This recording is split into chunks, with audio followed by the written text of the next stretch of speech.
bien, bonjour à toutes et à tous. Alors, effectivement, je vais vous parler de l'Afrique du Sud, de la Namibie, grâce à l'African Explorer. Alors, je vais vous parler de l'histoire de ce voyage en revenant sur deux histoires qui s'entremêlent. L'histoire des rails et des chemins de fer sur lesquels vous allez voyager et l'histoire du train à bord duquel vous allez parcourir ces deux pays. La première histoire, c'est celle du chemin de fer entre le Cap, donc cette ville tout au sud de l'Afrique du Sud, et Alexandrie, donc tout au nord de l'Afrique, du continent africain, en Égypte.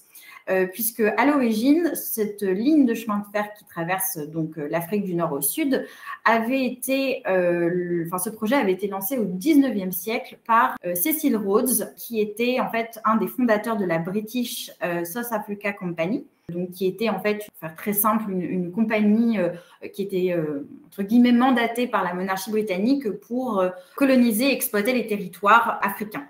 Et donc, Cecil Rhodes avait aussi, le terme est anachronique, mais un entrepreneur, et souhaitait relier évidemment ses possessions à travers les différents territoires et colonies britanniques en Afrique. Et donc, son idée était de proposer un itinéraire de chemin de fer reliant le nord et le sud. Cette ligne de chemin de fer la construction a rencontré quelques obstacles puisque on parle d'un trajet qui traverse des typologies de territoires différentes, des reliefs différents, du désert à la forêt tropicale, qui a été confronté aussi à des événements historiques qui ont ralenti perturbé la construction, comme la Première Guerre mondiale, les rivalités coloniales européennes dans le pays, qui ont fait que finalement, de bout en bout, la ligne n'a jamais été terminée. Il y avait déjà des espaces, des morceaux de lignes de chemin de fer qui existaient, comme par exemple toute la surface égyptienne qui possédait une ligne entre Alexandrie et Khartoum au Soudan. Mais c'est vrai que sur d'autres territoires, cette ligne n'a jamais été terminée. En revanche, cet itinéraire que vous allez vivre a lieu sur des morceaux qui ont bien et bel été construits à ce moment-là et dans ce contexte-là. Et comme je vous le disais tout à l'heure, une deuxième histoire rencontre la première et c'est celle de la compagnie Rovos Trail. Une histoire familiale et entrepreneuriale privée initialement, puisque c'est un entrepreneur sud-africain qui s'appelle Rohan Vos qui a fondé cette entreprise. Donc les Rovos, contraction de Rohan Vos, a voyagé en Afrique du Sud initialement en tant que propriétaire d'une entreprise de pièces détachées automobiles. Il était passionné par les mécaniques et en 1985, il a fait un voyage en train en Afrique du Sud. Il est tombé amoureux de ce mode de transport et il a décidé d'acquérir à des fins familiales une caravane, un wagon, une voiture de train qu'il a retapé, mais c'était bien un des wagons d'origine. Et puis, pour rentabiliser et réduire le coût de ses investissements, il en a à terme proposé une découverte dans un cadre touristique pour amortir le coût.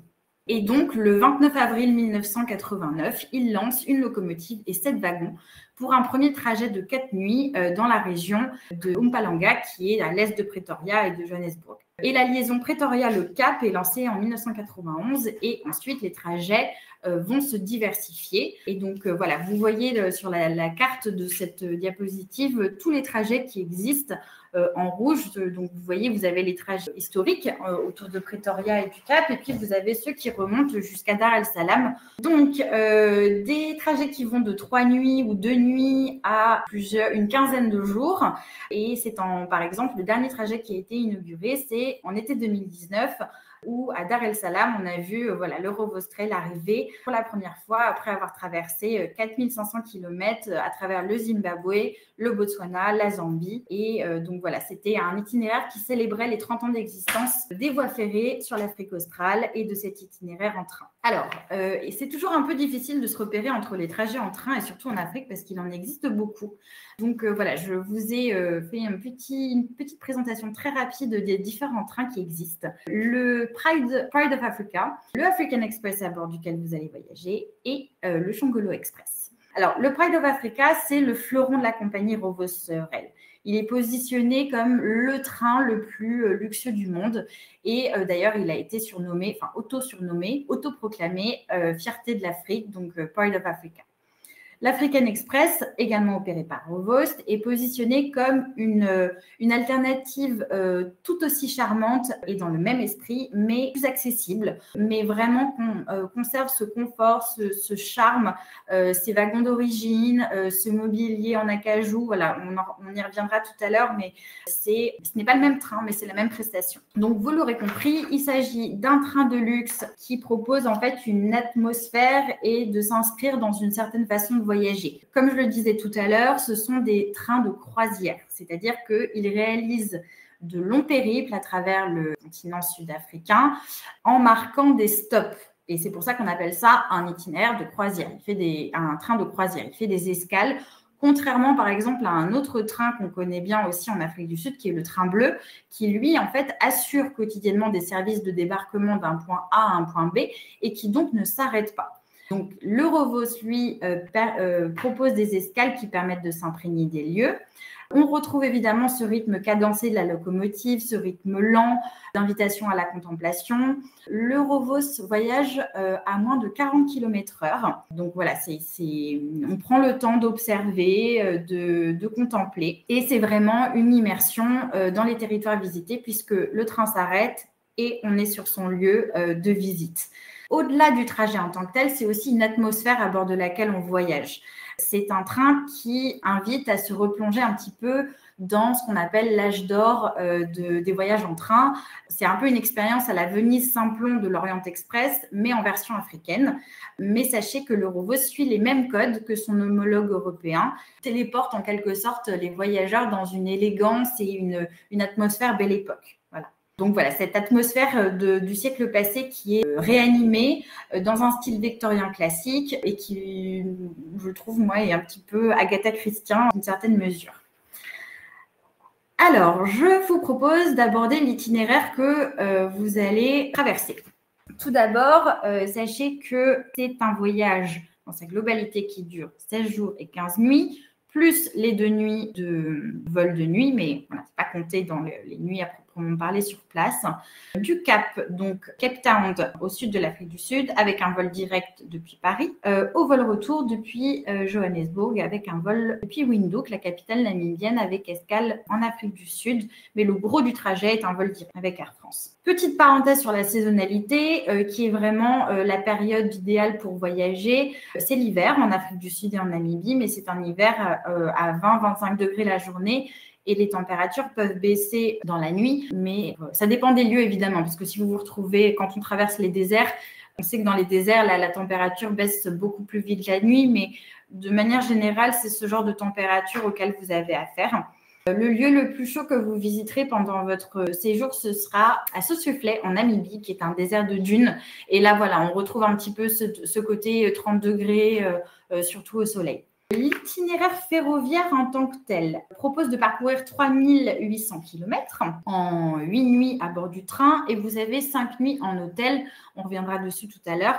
Mais voilà, certaines étapes se visitent plus facilement en dormant en hôtel. Et c'est vraiment une question de trajet. Premier jour du voyage, c'est le trajet et votre arrivée au Cap avec une fin de journée en liberté. Voilà, se remettre un petit peu du voyage avec accès à votre chambre évidemment à l'hôtel et un temps libre pour les curieux. L'avantage, c'est qu'il n'y a pas beaucoup de décalage horaire puisqu'on est dans l'axe par rapport à la France, mais voilà, ça permet de reprendre un peu ses esprits après un voyage de nuit. Vous êtes accueillis bien entendu à l'aéroport, transfert pour le groupe et déjeuner en arrivant à l'hôtel, puis un temps libre. Le 3e jour, donc, vous visiterez la ville du Cap, donc avec notamment les grands classiques comme la montagne de la Table, qui est l'emblème naturel de la ville, qui est située au cœur du National Park de Table Mountain et qui en fait est ce parc qui s'étire jusqu'au Cap de Bonne-Espérance et qui fait partie de ce qu'on appelle le royaume floral du Cap, une réserve naturelle qui est inscrite au patrimoine mondial de l'UNESCO. Vous visiterez aussi le centre-ville et les quartiers de Long Street et de Constantia, qui sont le cœur battant de la ville et l'artère principale où vous trouverez musées, cafés, etc. Bien entendu, avec un encadrement et un guide francophone pour mieux comprendre la culture capétonienne, enfin les cultures capétoniennes pour le coup. Et vous vivrez ensuite l'embarquement à bord de votre train avec un déjeuner à bord. Le train commencera tout de suite sa route jusqu'à la petite ville de Mattigfontein, qui est en fait une ville assez emblématique de ce parcours en train, puisque c'était anciennement une station balnéaire très prisée, une station thermale, excusez-moi, très prisée par Sud-Africains, qui n'est plus utilisée aujourd'hui. En fait, la ville a été conservée comme un petit musée à ciel ouvert et qui est une étape emblématique du Rovosol parce qu'elle abrite un musée de locomotives, de wagons, de voitures, de trains. Et donc voilà, ce sera l'occasion d'aborder un petit peu l'histoire de ce voyage avec cette escale. Le 4e jour, vous reprendrez la route avec une journée à bord, donc vraiment une invitation à la contemplation. Il y a des espaces extérieurs dans le train, on y reviendra tout à l'heure, mais tout ne s'observe pas uniquement depuis la fenêtre. Vous avez une plateforme d'observation, je vous rassure. Donc, 4e jour de route, vous traverserez le désert, le semi-désert du Karo. Karo veut dire, vient d'un terme africain qui veut dire koi, qui se prononce koi koi et qui signifie le lieu de soif et qui propose une biodiversité unique qui s'est adaptée évidemment aux extrêmes des températures, mais il y a plus de 6000 espèces dans ce désert que vous croiserez sans doute. Une faune qui est plutôt discrète, des antilopes, des tortues, des oiseaux du désert et des suricates. Voilà. Et bien sûr, un ciel étoilé qui est absolument magnifique. Un des endroits de la planète qui est le moins pollué en termes de pollution lumineuse. Donc, ça vaut le coup de rester un peu éveillé et de voir tout ça en sachant que la nuit tombe assez tôt là-bas, vers 18h. Vous traverserez, d'ailleurs, juste je mentionne par rapport aux étoiles, c'est dans le désert à Sutherland que trouve un des plus grands télescopes de l'hémisphère sud pour l'observation des étoiles. Voilà, donc c'est un très très bon spot. Vous traverserez également les rivages de ce qu'on appelle le X-River Mountain. Donc c'est une vallée très fertile et là qui est en total contraste avec le semi-désert du Karo, puisque voilà, ce sont des pentes escarpées, des falaises et des vignobles verdoyants qui permettent l'élaboration des vins sud-africains que certains doivent connaître et qui seront servis à bord du Rovos-Train. Le 5e jour, vous arriverez au parc national des Hauts-Grabies. C'est un endroit qui veut dire le lieu du grand bruit. Vous vous doutez que ça fait référence au bruit que fait le fleuve qui se jette dans ce canyon. Ici, c'est le fleuve Orange, donc qui traverse la Namibie, qui est le plus long d'Afrique d'ailleurs, du Sud, qui se plonge dans un canyon de granit qui fait 240 mètres de profondeur et les chutes font plus de 60 mètres de haut. Donc, ce sont des paysages qui sont vraiment époustouflants. Vous rejoindrez le 6e jour l'étape de Oolong, qui est une étape qui vous permettra de découvrir le Fish River Canyon. C'est après le Grand Canyon américain, le 2e plus grand canyon au monde, qui est long de 160 km, large de 27 km et profond de 550 mètres pour les endroits les plus profonds. La 2e étape de cette journée, ce sera Quiver Tree Forest. Alors, Quiver Tree Forest, c'est un endroit assez particulier. C'est un endroit où on trouve un arbre qui est une espèce en voie de disparition, qui est une plante grasse géante de la famille des aloès et qui vit plusieurs siècles. Et en fait, voilà, c'est parfois des décors qui sont totalement surréalistes puisque on a en fond de ces Quiver Tree un ciel étoilé qui est absolument magnifique. Et en fait, il s'appelle Quiver Tree parce que les Bushmen utilisent l'écorce de ces arbres pour en faire leur carquois d'arcs et de flèches. Le 7e jour, vous découvrirez certains des paysages les plus emblématiques de la Namibie, qui n'est autre que le désert du Namib. Alors, ce sera la première nuit et la première étape que vous passerez en dehors du train.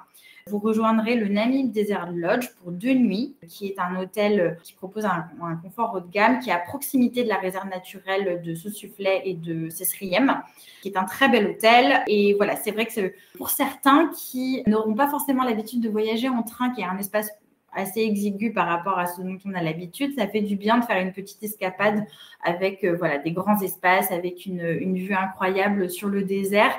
Et c'est surtout une étape qui est très peu touristique. C'est un point d'ancrage pour les trajets en train, puisque c'est un point de réapprovisionnement, etc.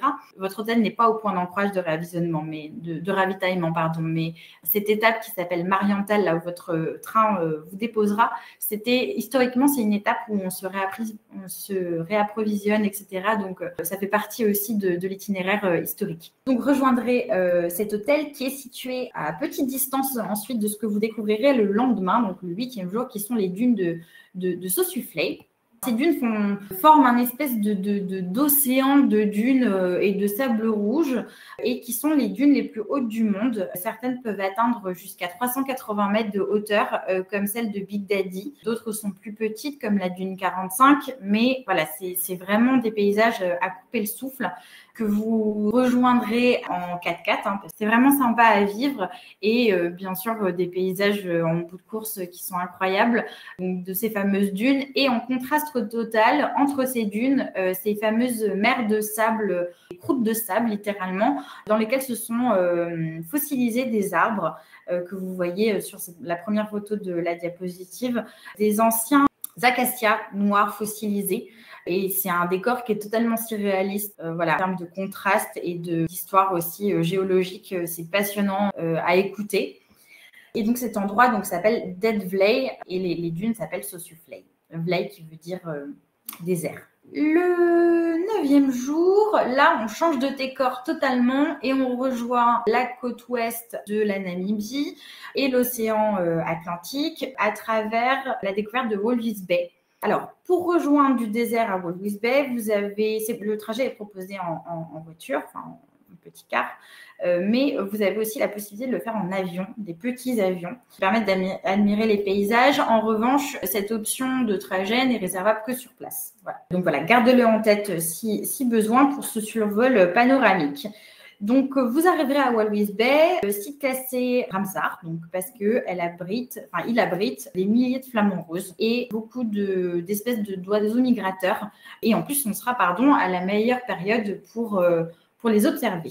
Donc, énorme contraste entre l'Atlantique très froid, parce que oui, on est dans le sud de l'hémisphère, donc très froid, et le désert aride. Et ce sera l'occasion de faire un petit tour en mer pour découvrir le lendemain, donc le 10e jour, à l'occasion d'une croisière en catamaran, de faire la rencontre des Big Five marins. Alors, les Big Five marins, on compte les baleines à bosse, les grands requins blancs, les dauphins, les raies manta et les calamars géants. Alors, vous ne verrez pas de calamars géants ni de raies manta, on ne les voit qu'en plongée.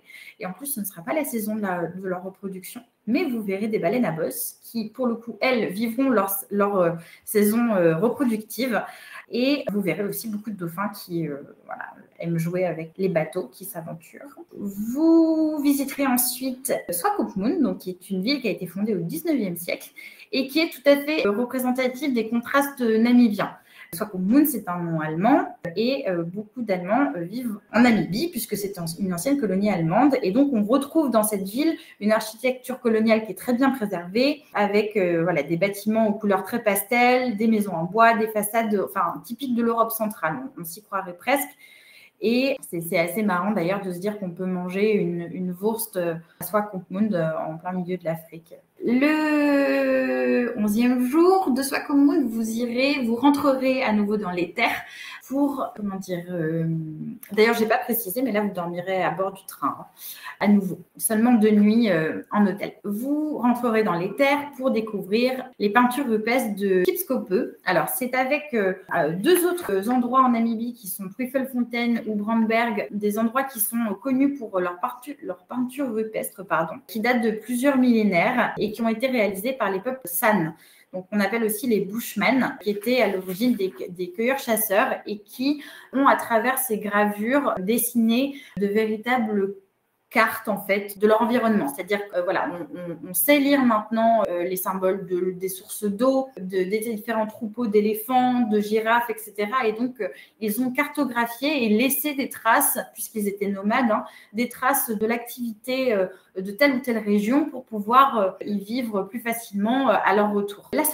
Pendant cette soirée, vous vivrez une expérience un peu particulière et très originelle qui est la dégustation du fameux barbecue traditionnel africain ou africaine, ça dépend de la prononciation, ce qu'on appelle le braai. C'est donc là, tout le wagon restaurant s'installe sur le quai pour déguster ce braai.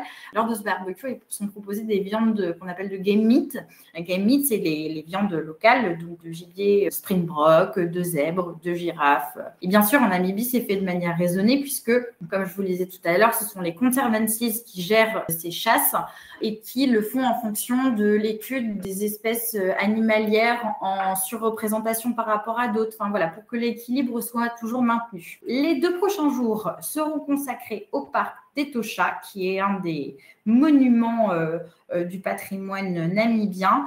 Donc, un parc immense qui fait 154 km². Et là, donc évidemment, c'est un terrain de jeu pour découvrir les Big Five, mais pas que, évidemment, puisqu'en fait, dans ce parc sont entretenus de nombreux points d'eau permanents, donc, qui sont les meilleurs spots d'observation pour les animaux. Et vous logerez à nouveau en dehors de votre train à cette occasion pour séjourner à côté de la réserve naturelle et donc voilà, avoir un accès privilégié au moment où il y a peu de monde pour découvrir les animaux. La fin de votre séjour en train sera consacrée au trajet d'Etosha jusqu'à la capitale de la Namibie, qui n'est autre que Windhoek.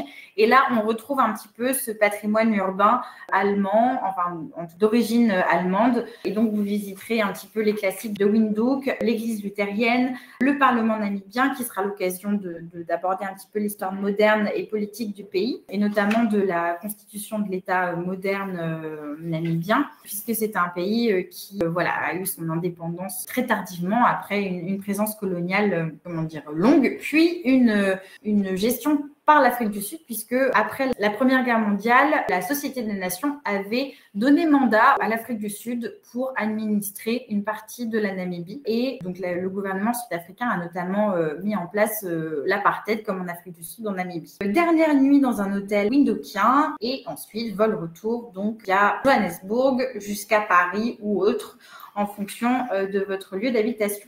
Pour vous expliquer un petit peu la composition du train rapidement, de dernier wagon au premier, le premier étant évidemment la locomotive. Le train est organisé comme suit. Le wagon d'observation dont je vous parlais tout à l'heure, qui est une plateforme d'observation ouverte accolée à la voiture salon et qui permet de prendre des photos sans vitre, donc vous n'avez pas de reflets, etc. Et c'est vraiment une immersion dans la nature, puisque je vous rappelle, le train avance à moins de 40 km/h, donc vraiment cette qualité d'observation qui n'est pas négligeable. Vous avez ensuite le smoking lounge, qui est le bar lounge en fait, mais qui peut être un espace fumeur, mais qui est très bien climatisé, donc ce n'est pas du tout gênant. Vous avez ensuite la première partie des compartiments voyageurs, le wagon cuisine, puis les 2 wagons restaurants et ensuite un autre compartiment espace lounge et bar, lui non fumeur. Le deuxième compartiment de voyageurs, les wagons d'équipage et ensuite les wagons qui accueillent les générateurs, les machines et la locomotive. Donc, vous noterez quand même qu'il y a vraiment un wagon d'équipage qui sépare en fait les machines de vos cabines. Vous voyagerez dans des cabines Pullman d'origine, donc qui ont été retapées et modernisées, donc qui ont été construites dans les années 40, qui sont décorées avec un style colonial soigné, donc des boiseries en acajou, un mobilier édouardien, des tissus brodés. Dans les restaurants, vous avez 2 styles différents, un qui correspond aux années 10 et un autre années 30. D'ailleurs, sur les heures de restauration, on est à peu près sur le même format qu'en hôtel. Petit déjeuner entre 7h et 10h, le déjeuner à 13h et le dîner à partir de 19h30. Les wagons restaurants sont climatisés, même si à cette époque de l'année, vous n'en aurez pas forcément besoin. Et on dîne et on déjeune dans une porcelaine d'époque, une cuisine contemporaine avec aussi un alliage de spécialités africaines et européennes. Un tea time est servi à bord chaque après-midi. Et le bar propose toutes sortes d'alcools sud-africains et namibiens, comme la fameuse bière blonde de Windhoek. Les cabines. Alors, ça, il s'agit de la catégorie éléphant. C'est une catégorie composée qui est répartie sur 5 compartiments. Une cabine qui fait à peu près 7 mètres carrés. Lit double ou lit simple qui se reprochent selon les préférences. Une banquette pour se détendre. La salle de bain privative qui dispose en format réduit d'une douche, un lavabo, toilette. Vous avez une petite photo au milieu en bas de l'écran. Vous avez de l'espace pour les bagages sous le lit. En termes d'équipement, vous avez des prises évidemment de courant. Il faudra bien penser à l'adaptateur, un coffre-fort, serviette de toilette, cintre, sèche-cheveux, fenêtre qui s'ouvre, très important parce que voilà, à l'inverse des bateaux, c'est agréable de pouvoir ouvrir sa fenêtre. Climatisation réglable et bouteille d'eau ainsi que le tea time quotidien.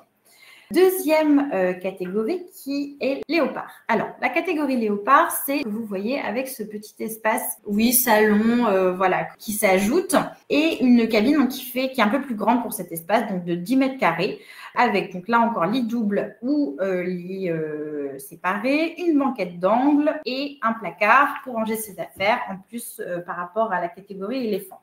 La salle de bain est légèrement plus grande et mieux équipée. Petit plus de cette catégorie, l'armoire de chevet, les amenities, donc les produits de toilette verts est compris. Pas de radio ou de télévision à bord. Ce sont les paysages, évidemment. Alors, d'habitude, sachez que le téléphone est proscrit. Là, étant donné qu'il s'agit d'un affrètement de l'ernidée, la même politique n'est pas appliquée, mais je vous le dis parce que ça permet de se remettre un petit peu dans l'ambiance de la compagnie. En termes d'hôtellerie, vous séjournerez donc au Cap dans l'hôtel qui s'appelle Commodore, qui est un établissement 4 étoiles très bien situé dans la ville, avec vue sur la fameuse montagne de la Table. Le Desert Lodge, Namib Desert Lodge, en milieu de séjour, est un hôtel 3 étoiles, mais très haut de gamme pour le coup, qui dispose d'un emplacement incroyable sur des hauteurs avec une vue incroyable sur les paysages et les dunes fossilisées du désert du Namib, qui est membre de la Gondwana Collection Namibia, qui est un label d'hôtel Ecolodge.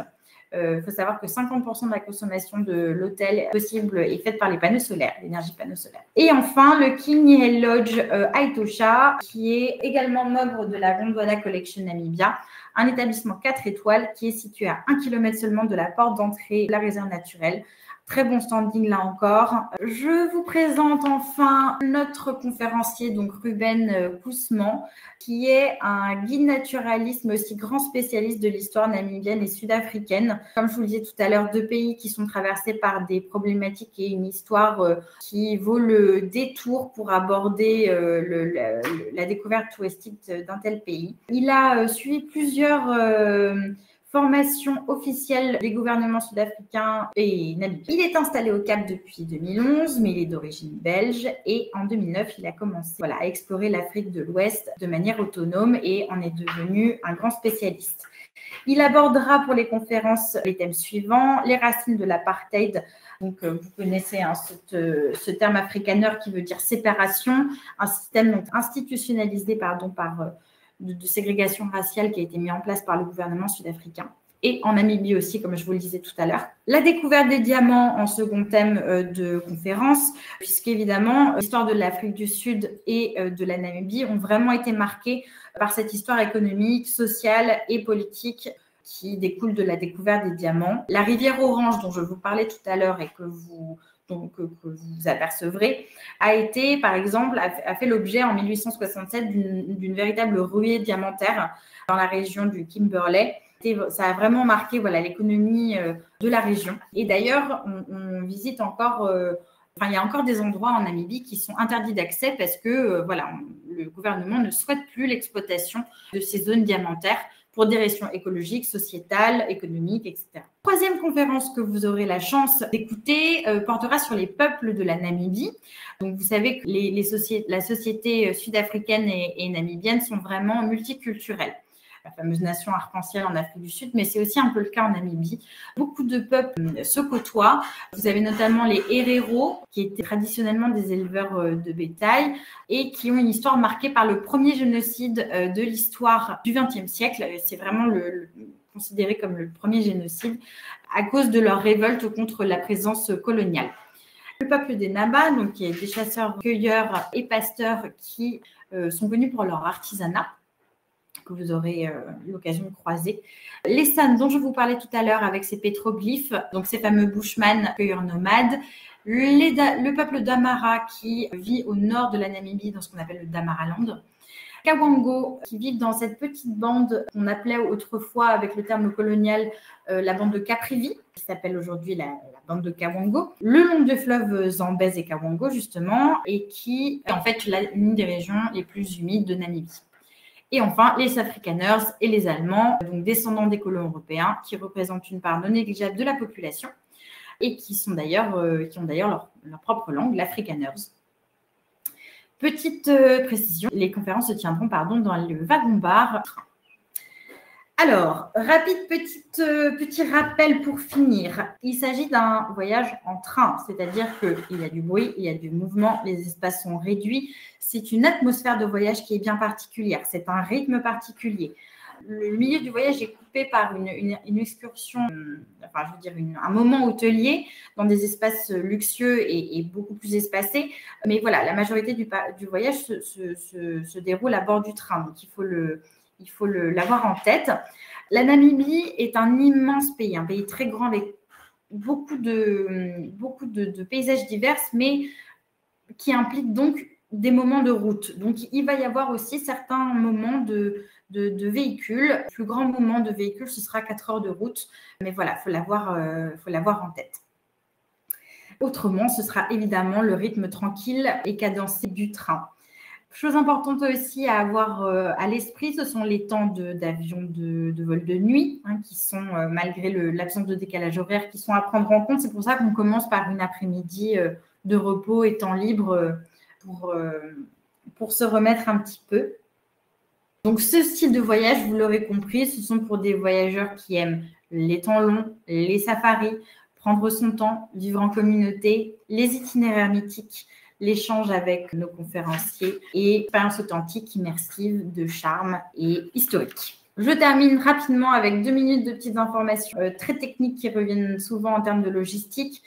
Paiement possible en carte bleue à bord du train et partout en Afrique du Sud et en Namibie.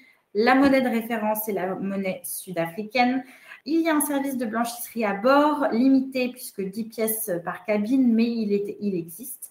Je recommande des habits décontractés pour la journée et agréables pour les visites, mais un petit peu smart casual pour les soirées. Il n'y a pas, avec cet affrètement, de dress code, mais voilà, on reste dans l'esprit d'une hôtellerie de charme et d'un train de charme. Donc voilà, c'est sympa aussi de perpétuer un petit peu cette ambiance.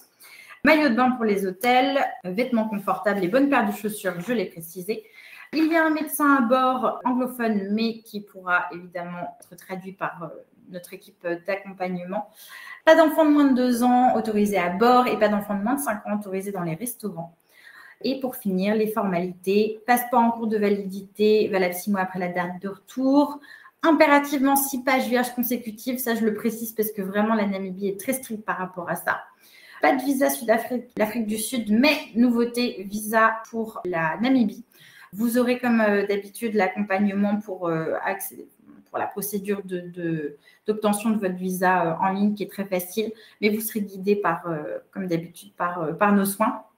En termes de vaccin palu, aucune vaccination exigée, sauf la fièvre jaune si vous avez séjourné dans un pays infecté et concerné dans les 6 mois qui précéderont votre voyage. Je vous rassure, la Namibie et l'Afrique du Sud ne sont pas des zones à risque en termes de paludisme. Voilà. Eh bien, écoutez, je pense vous avoir tout dit. J'espère que ça vous a donné envie. Et n'hésitez pas si vous avez des questions, je suis tout oui. Pour les hôtels, donc les 5 nuits en hôtel, ce sera un menu unique. En revanche, à bord du train, vous avez un menu unique midi, mais un menu à la carte le soir. 3 services d'ailleurs pour ce menu à la carte qui est beaucoup plus élaboré que le midi. C'est pour ça que je faisais référence à cette petite dress code assez casual pour entretenir cette ambiance. Mais effectivement, oui, vous avez possibilité de communiquer également vos spécificités alimentaires, allergies, etc. C'est bien entendu pris en compte. On est sur un service haut de gamme. Donc voilà, il y a toujours cette dimension-là qui est respectée. Pour les végétariens, eh bien, alors, il faut savoir que la Namibie et l'Afrique du Sud sont des pays de carnivores. On mange de la game meat, la viande de chasse locale, donc, comme je vous disais tout à l'heure, du zèbre, etc. Mais vous inquiétez pas, il y a des options pour les végétariens, pour des viandes blanches. Le fameux braai, le barbecue traditionnel dont je vous parlais tout à l'heure, propose des légumes grillés aussi. Voilà, il y aura de quoi satisfaire les végétariens sans problème. Et encore une fois, vous séjournerez dans une hôtellerie haut de gamme. Donc, bien évidemment, c'est pris en compte et vous ne serez pas lésés, voire déçus, même si ce n'est pas le pays de la cuisine végétale. Voilà. Connexion Internet dans les hôtels, pas dans le train. Alors non, effectivement, dans le train, vous n'avez pas accès à Internet. Je crois que la compagnie Lernidé a proposé l'année dernière un forfait en plus. Comme d'habitude, à bord des trains ou des hôtels, ce sera en plus pour tout ce qui est messages, mail, etc., mais pas évidemment pour des connexions longues. D'habitude, effectivement, ça fait partie de l'ambiance du train de ne pas avoir son portable à bord. Dans les hôtels, bien sûr, connexion gratuite, sans problème. Il y a un très bon réseau pas partout en Namibie, mais dans les endroits que vous allez visiter. Puis, alors, je me permets de vous suggérer, si jamais ça tente certains, les opérateurs proposent des cartes SIM locales pour avoir accès qui sont à prix risible. Donc, voilà, si jamais il y a un impératif, n'hésitez pas à envisager cette option. La première journée, en arrivant au Cap, vous pourrez très facilement prendre une carte SIM locale. Voilà. Et bien, merci pour votre présence. Et puis, on vous dit à très, très vite. Et merci de votre fidélité. À très bientôt. Merci beaucoup.